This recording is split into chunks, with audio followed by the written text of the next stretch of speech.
Marcos 11, 22, 23 e 24. É a base do que nós cremos e nós vamos dar uma visitadazinha nesses textos hoje. Fica comigo.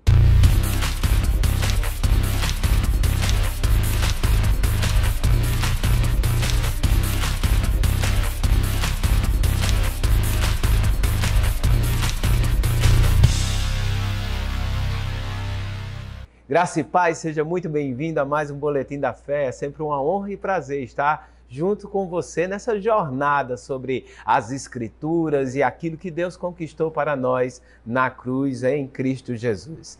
A Bíblia sempre nos orienta e ela nos aconselha a estar revendo aquilo que é base na nossa vida. E nós temos como um base ou fundamento um texto muito precioso que está em Marcos 11, no capítulo 22, 23 e 24. Abra sua Bíblia, se prepara para viajar, mas você diz, pastor, mas esse texto não é tão conhecido, ou talvez eu cite ele de cor, é preciso eu ficar lendo ele de novo.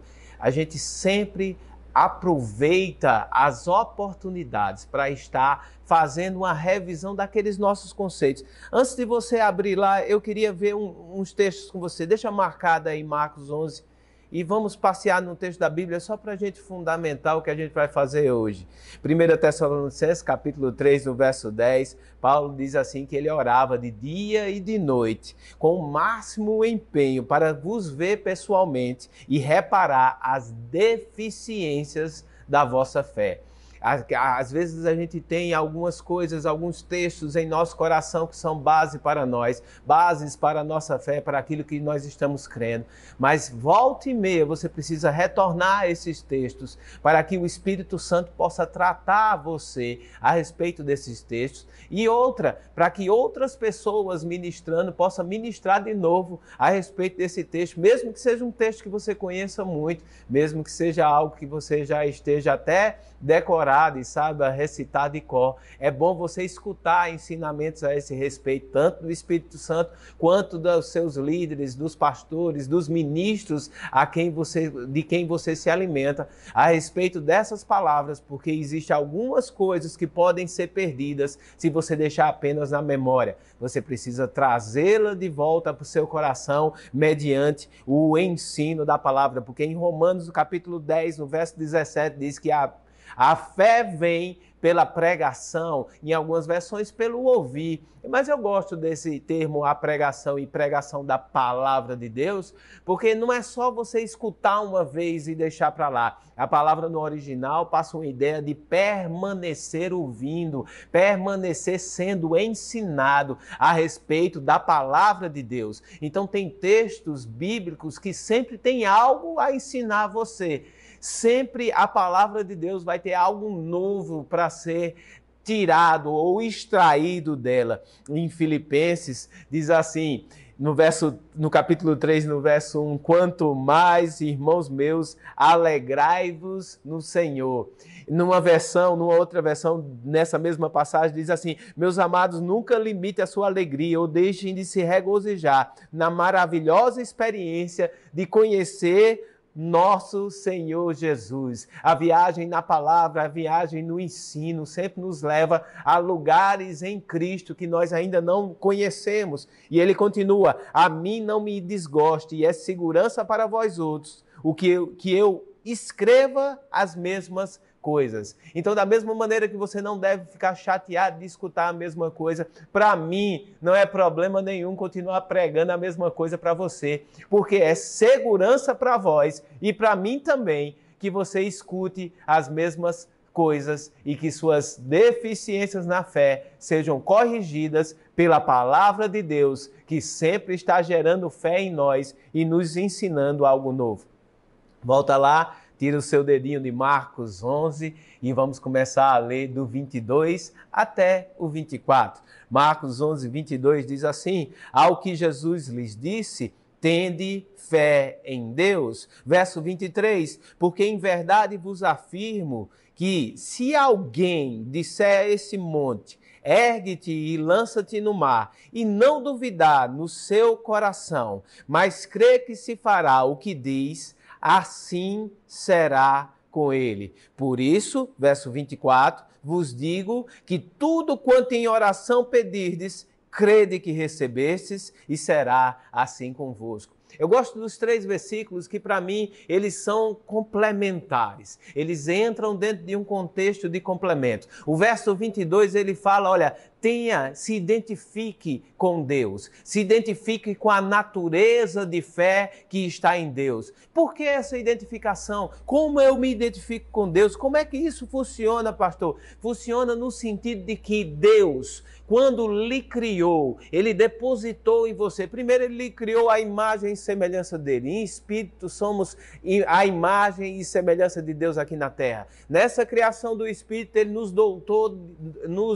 deu a autoridade sobre essa terra. E quando ele vai, no capítulo 2 de Gênesis, no verso 7, quando ele vai demonstrar a formação do nosso corpo, ele diz que ele sopra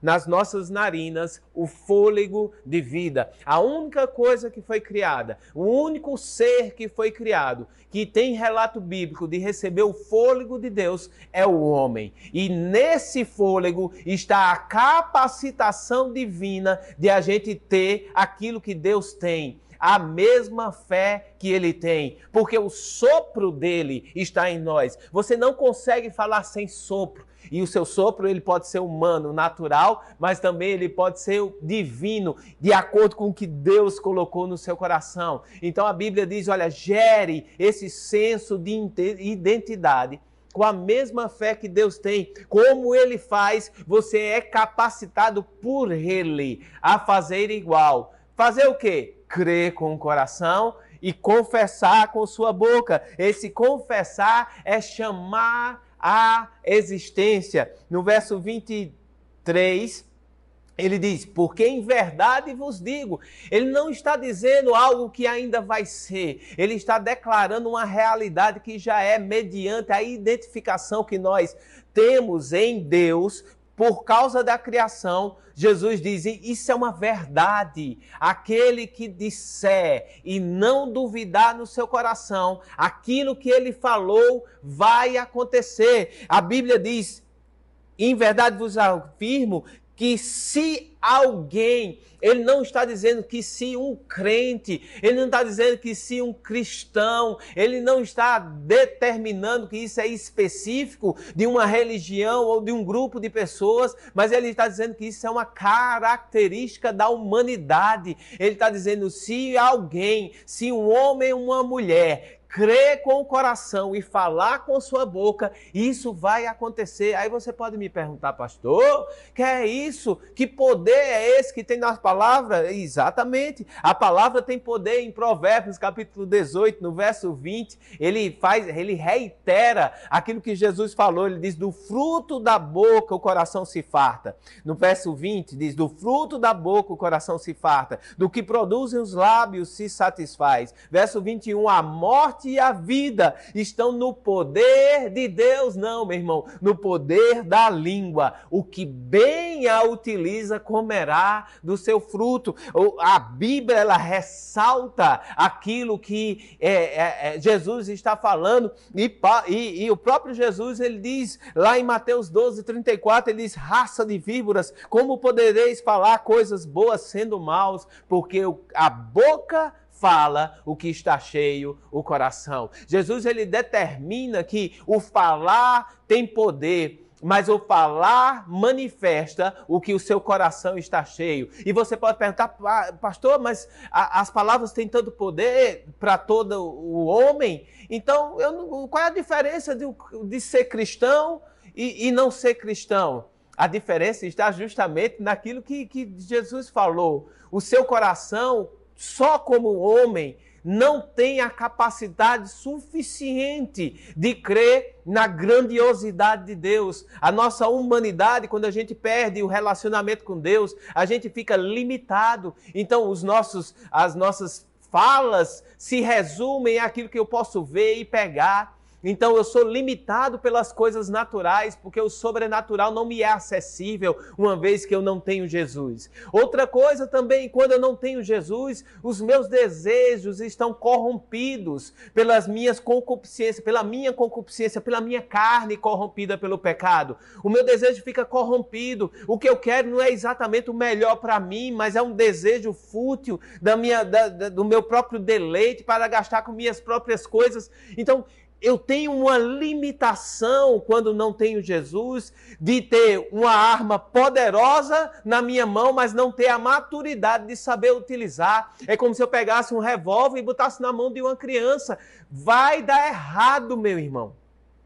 E muita gente tem errado naquilo que fala, naquilo que declara, ou declara desgraça na sua vida, ou declara até coisas boas, tem intenções boas de funcionar e dar certo, mas, meu irmão, sem Deus, nada pode prosperar. Sem Deus não existe vida. Sem Deus, tudo que nasce num ambiente onde Deus não está, está com a sentença de morte já em cima. Então, eu posso ter até intenção boa, mas sem Deus, eu não consigo fazer coisas que gerem vida. Já o cristão, já o homem que entregou sua vida a Jesus, que Jesus entrou na sua vida, o Espírito Santo habita dentro do seu coração, Deus, através da nova aliança, através da graça, Ele estende os nossos limites e agora nós podemos crer no sobrenatural. Eu não sou mais limitado naquilo que eu posso crer no meu coração e confessar na minha boca, as coisas naturais que estão ao meu redor. Eu não me limito à desgraça ou à doença. Eu não me limito às minhas limitações naturais, os meus limites naturais. Mas Deus expande os meus limites através do Espírito e me concede crer no sobrenatural. Agora, além de agir e de falar como Ele fala, eu posso crer como Ele crê.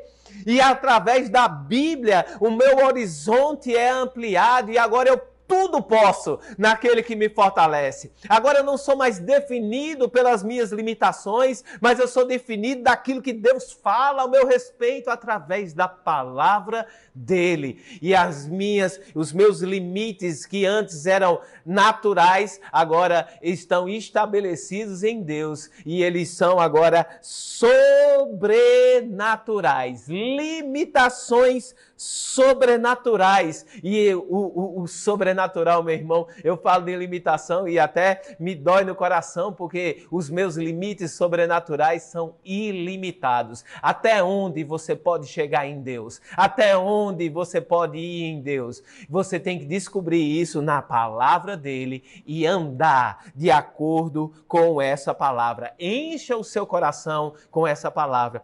E o verso 24 de Marcos 11, ele faz justamente uma junção. Ele diz, olha, se identifique com aquilo que já está em você. Essa é uma realidade natural que foi feita em Deus. Você crendo com o coração, falando com sua boca, vai acontecer. Então começa a expandir ou a amadurecer ou a ser treinado. Como é que você vai utilizar essa sua ferramenta celestial ou esse estilo de vida, crendo e confessando, essa maneira de andar nessa terra, porque fé não é somente uma ferramenta, fé é um estilo de vida.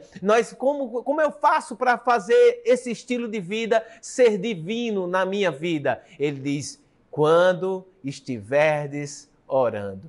Quando num ambiente de oração, em cima da palavra de Deus, a palavra que gera fé, nesse ambiente de oração, orando em cima de uma palavra, meu irmão, existem palavras que vai chegar para você, que com certeza, ou já chegaram, que com certeza elas confrontam com sua realidade. Você recebe uma palavra de prosperidade em meio à falta. Você recebe uma palavra de cura em meio à doença. Ela vai confrontar com a realidade que você está. E como é que você resolve para você poder crer e não somente repetir como um assentimento mental? Ore em cima dessa palavra. E nesse ambiente de oração, tudo que em oração foi inspirado dentro do seu coração, foi depositado dentro do seu coração, abra a sua boca e fale, decrete, estabeleça. Você estabelece a realidade de Deus no ambiente de oração. Quando ele cai no seu coração, você estabelece essa realidade na sua vida. João, escrevendo para o amigo dele, ele dizia: eu fico feliz, no capítulo, no 1 João 3, eu fico feliz porque tu fizesses da verdade a tua verdade. E como é que eu transformo a verdade bíblica na minha verdade? No ambiente de oração. É nesse ambiente, orando. Quando estiverdes orando, crede que recebestes. Crede que recebestes. No ambiente de oração é onde vai ser firmado essa crença dentro do seu coração, ao ponto de você falar e as coisas acontecerem na sua vida. Eu queria encerrar no texto que está em Hebreus, no capítulo 4, no verso 14, que diz assim: tendo, pois, a Jesus, o Filho de Deus, como grande sumo sacerdote, que penetrou os céus, conservemos firmes a nossa confissão. Aquilo que foi estabelecido dentro do seu coração, meu irmão, ele deve continuar na sua boca. Continua falando, embora ninguém veja, não esteja nada natural acontecendo, mas você não é limitado pelo natural. O sobrenatural está dentro de você e você manifesta os céus na terra através da sua confissão. Verso 15, porque não temos um sumo sacerdote que não possa se compadecer das nossas fraquezas. Em outra versão ele diz, ele entende a humanidade. Ele entende o que você está passando. Antes foi ele tentado em todas as coisas à nossa semelhança, mas sem pecado. Embora ele tenha sido tentado, ele não pecou. Verso 16, acheguemo-nos. Eu gosto do acheguemo-nos. Dá uma ideia de conforto, de algo aberto para você se jogar nos braços. Ele diz, acheguemo-nos, portanto, confiadamente, junto ao trono da graça. Em outra versão diz, onde o amor está entronizado, a fim de recebermos misericórdia e acharmos graça para socorro em ocasião oportuna. Em outra versão diz, no nosso tempo de fraqueza. A Bíblia nos convida a um ambiente de oração, diante do trono da graça de Deus, onde o amor está entronizado, um lugar de conforto, meu irmão, um lugar bom, onde você vai chegar com a palavra e dizer, Pai, essa palavra chegou para mim, eu não estou vendo acontecer, mas eu creio que ela é verdade, eu creio que a tua palavra é a verdade, eu estou aqui para receber a graça necessária, a misericórdia necessária, para que essa palavra seja verdade na minha vida, e Deus vai depositar essa confiança, a capacidade dele em você, para que você possa extrair dessa palavra aquilo que você precisa para a sua vida. É uma honra enorme estar com vocês, meu irmão. Eu queria orar com você nesse momento. Senhor Deus e Pai, nós te agradecemos pela tua palavra e pela tua verdade. Nós te agradecemos pelo teu amor, pelo teu carinho. Eu te agradeço por cada irmão que está escutando essa palavra hoje. Eu creio em liberações divinas na vida dele. Eu creio que um convite foi lançado nessa manhã para que num ambiente de oração, a palavra que foi entregue para ele seja depositada no coração, ao ponto deles falarem e falarem e falarem, mantendo firme a confissão deles, até que te damos graças no nome de Jesus. Amém e amém. Uma honra enorme estar com vocês. Não deixa de dar o teu like.